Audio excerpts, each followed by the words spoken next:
Hi, I'm Amanda Lovewell, and I'm in Communications 355, and this is my theory explication on the theory of motivated information management. The theory of motivated information management was originally created by Walid Afifi and Judith Weiner in 2006 in their published journal Toward a Theory of Motivated Information Management. The theory itself originates in the field of communications, as it is a social theory. However, it is also related to the theory of psychology, as it observes a person's level of motivation to work through their emotional discomfort while seeking information on a sensitive subject. Therefore, it has both deep roots in communications and psychology, but since it was created in the field of communications and is itself a social theory, it will be referred to as a communications theory. A nickname for this theory is TMIM, which will be used throughout the rest of this presentation as it is much easier to say. Before we move on, I will point out at the top right of the screen you may see some words and numbers. These are references throughout the entire PowerPoint that can be cross-referenced with the last page of the presentation, which is the works cited page. It's a great way for me to cite the sources without having to pause and remind you where I got the information, and that will be a great reference for you to use if you need to know where this information came from. Now let's take a look at some complex information. The purpose of TMIM is to see how individual people motivate themselves through their own discomfort and how they gauge the importance of a discrepancy. Basically, a person will realize there's something they don't know, and then they evaluate the positives and the negatives of finding out, and then they decide whether or not they really need to know and want to know. Because this is a social theory and is so general and everyone has moments where they don't know something, this can affect anybody. It can affect children, adults, elders, any ethnicity, any walk of life, any culture. And because of that, it's applied to health studies most commonly, mostly because health scares people so much, even if it's their own or someone else's or someone they love. It's always causing discomfort to learn something about someone's life expectancy or just their overall sickness or demeanor. It's made of 3 phases: interpretation, evaluation, and decision. First, we have the interpretation phase, which is when the seeker becomes aware of notable amount of uncertainty. This gap of knowledge is called an uncertainty discrepancy. In this phase, they interpret where the uncertainty is in their life and how much they really don't want to know. In the case of this theory, the seeker is always the participant, the one who realizes they have an uncertainty discrepancy and has to go from one point to the other. And I do have some examples down at the bottom. For example, illusions. You never know which it actually is unless you were actually able to ask the author. Or in the case of Schrodinger's cat, which some of you may know from psychology or from Big Bang Theory or any kind of science, if you don't know if the cat in the box is alive or dead until you open the box, until you actually get to the point of opening it, the cat can be perceived as alive or dead, so there is an uncertainty discrepancy there. And the point of this is to show that this theory starts when you realize you don't know something until you actually make a move. So it's the interpretation, the evaluation of whether or not you want to know, and the decision to make the move, not actually going for it. It's the before part. The evaluation phase is the second phase, and this is when the seeker considers all of the possible outcomes they may face upon actively seeking the unknown information. They must assess the risk of receiving a negative answer. For instance, if you talk to your child about sex, will it be better, and will the child actually have safer sex in the future, which is a positive outcome, or would telling them create a problem because they'll tell all their friends and they'll start watching porn and then you have to deal with that? Or when you don't know what a pregnancy test says, you take that 3 minutes and you just decide in your head the possible positive outcomes and the negative outcomes of being pregnant or not pregnant, and deciding what you would do in both situations. There are three parts to the evaluation phase that affect the possible outcome ideas as well as are impacted by the possible outcome ideas, and they're all based on efficacy, which is the quality of being successful in producing an intended result, or effectiveness. The first one is communication efficacy, which is the level of seekers seeking information skills. For instance, if a man has a mother who is sick and he needs to know, him calling his mother may lead to hysteria, whereas him calling his mother's doctor may lead to a better, more clear, level-headed result. The second one is target efficacy, which is the level of the target's information giving skills. For instance, his mother may stir up his emotions and cause him to not have all of the information he needs, whereas if he were able to call the doctor, would they be able to give him the information, or will he be left with more unknowing, or will they actually be able to set his mind at ease and give him thorough information that lets him move forward? The third is coping efficacy, which is the successfulness of the seeker's abilities to cope with the answers he's given. If they're good answers, if he actually went to a good source, can he handle what he's heard? Which they're all deeply related to each other. The third and last phase is the decision phase, where the seeker must choose if they want to actually search for the unknown information or if they want to ignore the uncertainty. For example, in Indiana Jones and the Holy Grail, Indiana had to decide which cup was the Holy Grail and which one would be safe to drink from. And the one that was picked before he picked his, that man ended up dying. And just by seeing that, now he knows the negative outcomes are that he could die. The positive ones are that this could be the Grail and worth so much. And he had to evaluate whether or not it was worth it. And then he had to decide, should I do it? And ultimately, spoiler alert, he was right. But that is a decision for his uncertainty discrepancy and going through the different phases to decide whether or not he should actually pick up the cup and drink from it, and if hopefully it's the Holy Grail. This theory has an overall hypothesis, which this one was recreated out of one of the studies that will be discussed later. First, you have the uncertainty discrepancy, which leads to anxiety, as well as also leads to weighing the pros and cons and the level of skills. But first you'll reach the emotional discomfort, and from there you'll go to outcome expectancy as well as efficacy. And if you go to outcome expectancy, which is the gauging of positive and negative outcomes, you'll either go to efficacy and gauge, or you'll go straight to avoidance if it's overwhelmingly negative, or you'll go to efficacy and then decide, you know what, I don't want to do it. This theory tends to lead to, not knowing, to anxiety, to avoidance. Very, very clearly textbook streamline. It's not always true, but this theory tends to find that the more anxious you are, the more likely you are to avoid something.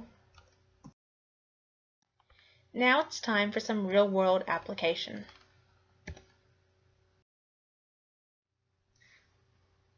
With this first example, there was a study done about adolescents and their parents' divorce.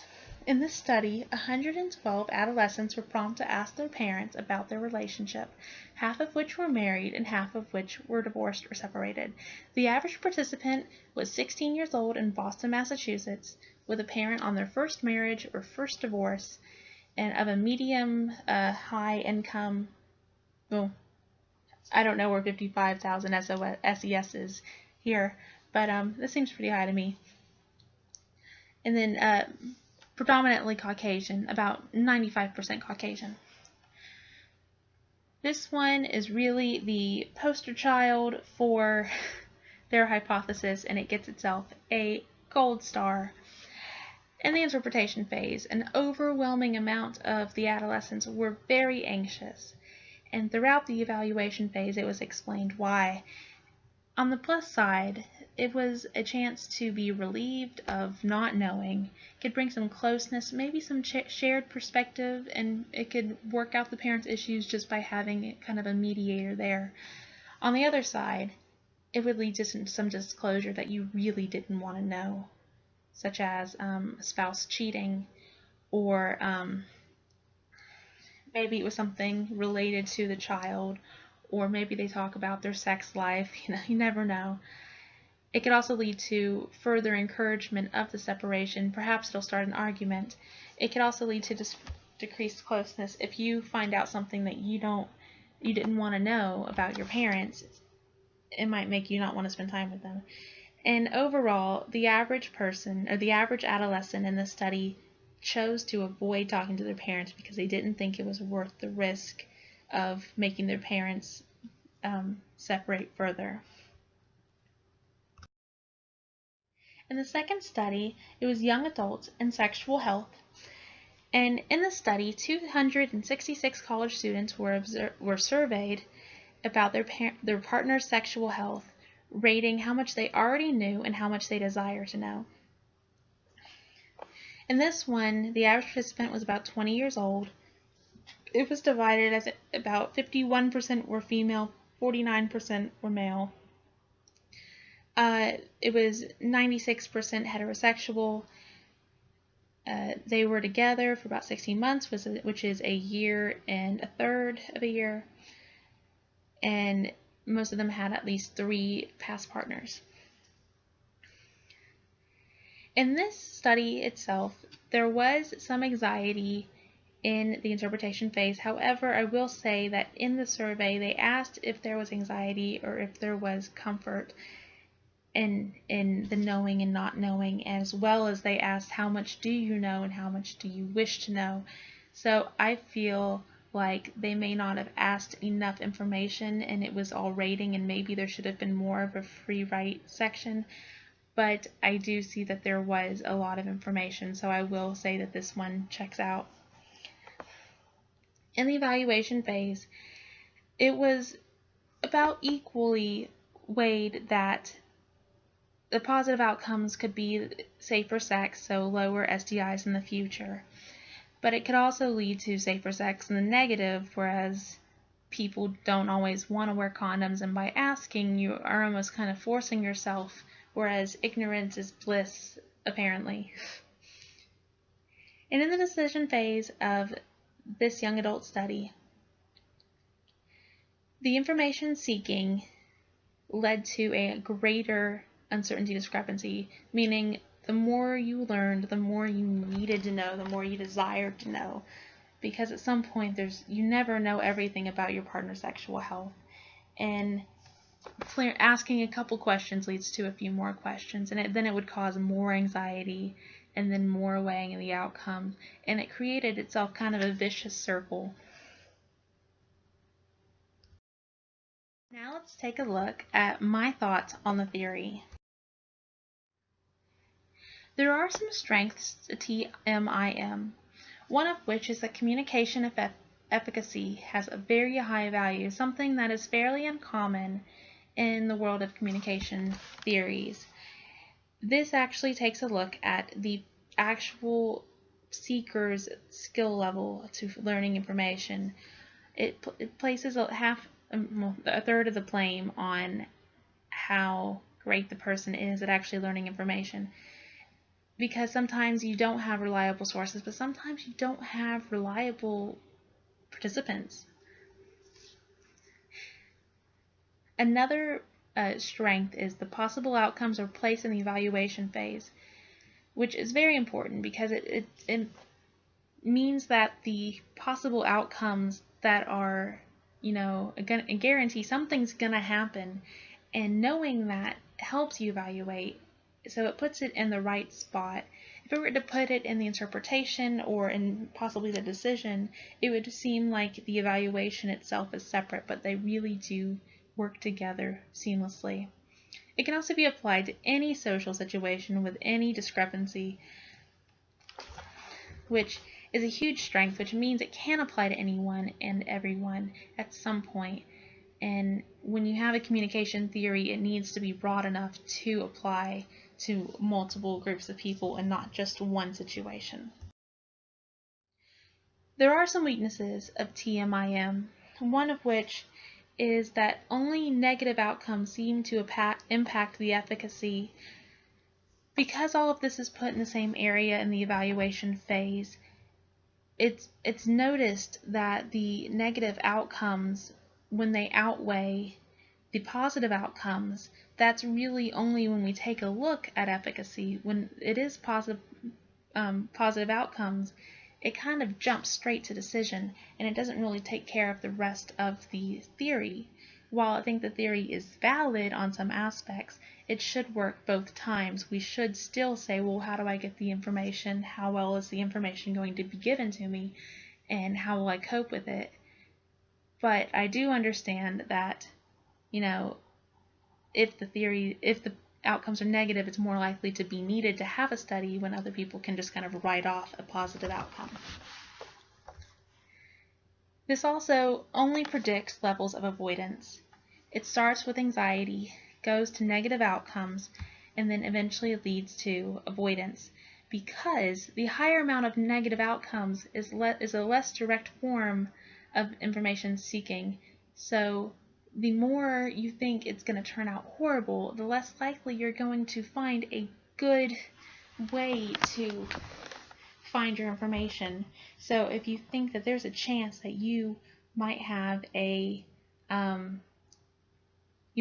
like Lyme disease because of a tick bite, if you're really worried about it, there's a chance you may want to go on like WebMD so you don't have to actually find out. But there are people that would rather just go to the doctor every time they are sick in case there's something actually wrong. So I feel like it's kind of a one-note theory that its negative outcomes leads to bad information seeking, which leads to avoidance. So it really only works in the one theory, which with the second example, we did see that it's not necessarily true. The importance or significance of TMIM is that the theory follows the flow of not needing to know it all to actually needing to know so bad that you want to communicate. Because communication is a must, and people have to motivate themselves around cultural taboos and their own inhibitions to figure out what discrepancy in their life they don't know. If people around them don't want to talk about sexual health, that will just cause more bad sexual health. And, the second study, it actually referred to that they did the study because of a higher risk of STIs. And after the survey, they gauged how protected the sex is with their partner. And there was actually a 4% drop of unsafe sex. So discussing things that make people uncomfortable can be helpful, and I think this theory is a good gateway to looking at that.